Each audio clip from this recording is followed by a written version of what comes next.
दोस्तों, तापमान गिरने लगा है और पहाड़ों पर कई जगहों पर 3-4 डिग्री सेल्सियस पारा रिकॉर्ड किया जाने लगा है।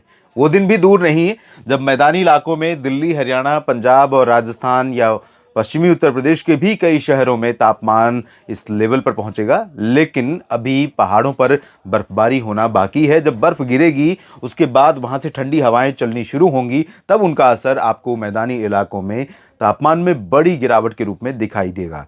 फिलहाल अगले 10 दिनों के दौरान कहां पर बारिश की संभावना है उसकी बात करें से पहले पिछले 24 घंटों में जो बारिश रिकॉर्ड की गई 20 शहरों में उनके आंकड़े देख लेते हैं। नागापट्टिनम में 29 मिलीमीटर बारिश हुई और सबसे अधिक वर्षा वाला शहर रहा।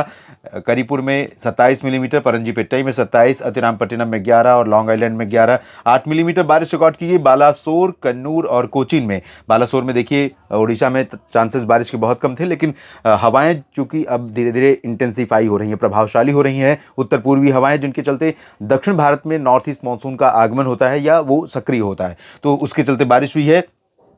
कोट्टायम में 3 मिलीमीटर बारिश हुई है, लुमडिंग में 2 और रेंटा चिंतला में 2 मिलीमीटर बारिश रिकॉर्ड की गई। 1 मिलीमीटर बारिश 5 जगहों पर हुई है, अलपुजा, कन्नूर, नैनकावरी, पुनलूर और वलपराई में। मिनीकॉय में बारिश रिकॉर्ड की गई 0.8, तंजावुर में 0.6, चेन्नई के नुंगमबक्कम में 0.4, लेकिन नरसापुर में 0.1। लेकिन चेन्नई में और ये तंजावुर या जो तटीय तमिलनाडु का रीजन है, यहां पर बारिश अब बढ़ जाएगी। अब आंकड़े आप देखेंगे कल परसों में, तो यहां पर 10, 15, 20, 25 मिलीमीटर आंकड़े होंगे बारिश के। और तापमान की बात कर लेते हैं। पिछले 24 घंटों में यानी आज सुबह जो तापमान रिकॉर्ड किया गया, लोवेस्ट मिनिमम उन 20 जगहों के नाम अगर हम देखें तो काजीगुंड में 3 डिग्री सेल्सियस तापमान रहा, गुलमर्ग में 3.2 और श्रीनगर में परसों था 3.7 और आज फिर से 3.7। कल 4.6 डिग्री पारा रिकॉर्ड किया गया था। तो फ्लक्चुएशन अभी है, लेकिन ग्रेजुअल डिक्रीज कई जगहों पर देखने को मिल रहा है। बनिहाल में 4.3, मनाली में 6 डिग्री, मुक्तेश्वर में 7.5 और 7.6 भुंतर में, 8.5 सुंदरनगर में, मंडी में 8.9, उदगमंडलम यानी ऊटी में 9.4, 9.6 हुआ है ऊना में, शिलोंग में 10.8, कोडई कनाल में 10.9, जलगांव में 11.4, शिमला में 11.6, गैंगटोक में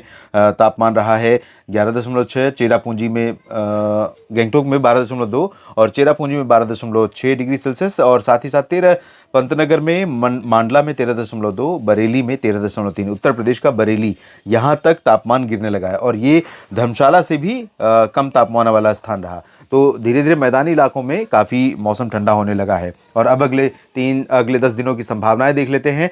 दक्षिण भारत में जब नॉर्थ ईस्ट मानसून सक्रिय होगा दोस्तों, उस दौरान दक्षिण भारत के क्षेत्रों में तो बारिश बढ़ेगी, जिसमें तमिलनाडु, केरल और दक्षिणी आंतरिक कर्नाटक या तटीय आंध्र प्रदेश, लक्षद्वीप, पुदुचेरी, इन भागों में कई जगहों पर भारी वर्षा रिकॉर्ड की जाएगी। उसी दौरान उत्तरी आंतरिक कर्नाटक, तेलंगाना और उत्तरी तटवर्ती आंध्र प्रदेश भी प्रभावित होंगे। साथ ही साथ मध्य महाराष्ट्र और कोंकण गोवा का दक्षिणी हिस्सा भी प्रभावित होगा। तो सांगली, सतारा, रत्नागिरी, सिंधुदुर्ग, गोवा, इन भागों में कुछ स्थानों पर वर्षा की गतिविधियां आने वाले दिनों में देखने को मिलेंगी। साथ ही साथ बहुत बड़ा चेंज रहेगा ओडिशा के लिए। ओडिशा में आप देखें तो तटीय इलाके ही नहीं बल्कि आंतरिक हिस्सों में भी कई जगहों पर यहां पर बारिश होने की संभावना बन रही है। कुछ बारिश आपको झारखंड और कुछ छत्तीसगढ़ या पश्चिम बंगाल में भी इन 10 दिनों के दौरान देखने को मिल सकती है। इंटेंसिटी भले बहुत अच्छी नहीं होगी, लेकिन थोड़ी बहुत वर्षा अगले 10 दिनों के दौरान यहां पर संभावित रहेगी। पूर्वोत्तर भारत में जो ऊपरी इलाके हैं, अरुणाचल और साथ ही साथ सिक्किम के, यहां पर थोड़ी बहुत वर्षा की संभावना नजर आ रही है। पहाड़ों की अगर हम बात करें तो पहाड़ों पर दोस्तों चेंजेस काफ़ी हो रहे हैं और अभी उतनी बर्फबारी नहीं हुई है जितनी आमतौर पर शुरू हो जाती है, लेकिन जल्दी ही बर्फबारी का स्पेल नवंबर के पहले सप्ताह में देखने को मिलेगा और कश्मीर से लेकर उत्तराखंड तक, गिलगित बाल्तिस्तान, मुजफ्फराबाद से लेकर जम्मू कश्मीर तक, लद्दाख तक तमाम जगहों पर तापमान में गिरावट होगी बर्फबारी होने के कारण। और जब ये बर्फबारी हो जाएगी उसके बाद जब यहाँ से ठंडी हवाएं चलना शुरू होंगी, तो जहाँ तक वो हवाएं पहुँचेंगी वहाँ तक पारा लगातार नीचे चलता चला जाएगा और धीरे धीरे कोहरे का समय बढ़ने शुरू हो जाएगा। दिल्ली समेत उत्तर भारत के मैदानी इलाकों में जो राहत अभी पोल्यूशन से बनी हुई है, उसके लिए पूरा क्रेडिट आप दे सकते हैं उत्तर पश्चिमी ड्राई विंड्स को, जो लगातार यहां पर बनी हुई है।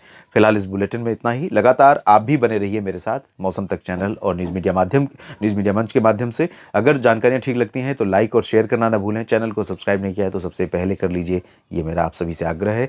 और फिर मुलाकात होगी अगले वीडियो में। बने रहिएगा। धन्यवाद।